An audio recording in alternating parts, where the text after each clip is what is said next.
Assalamualaikum arkadaşlar. Yine ne görüyorsun şimdi tangırlı blok. En sifatli blok şimdi oladı. Anlayalım. Nasıl şimdi?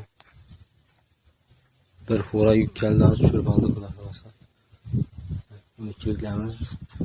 Onda topla 20 ekle. En zorları, en kast yani o 100% kullandı. 15 yaran yoldan kalptan çıkan üzerine demirde tutturgan, kapta tutturgan yumuşak blok yok bize de.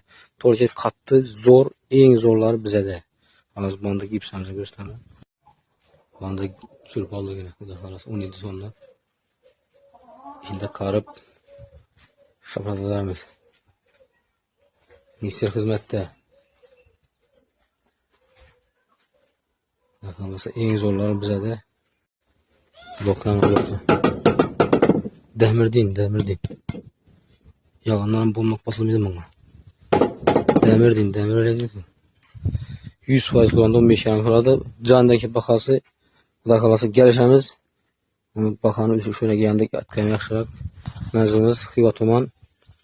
Perşembe mahallar numarlarımız 91'lik 997 377. En zorları, en sifatları, en kastvenli namanli bakada sifaten yarışa bakası bize de gelir asla tayarları bazıdır.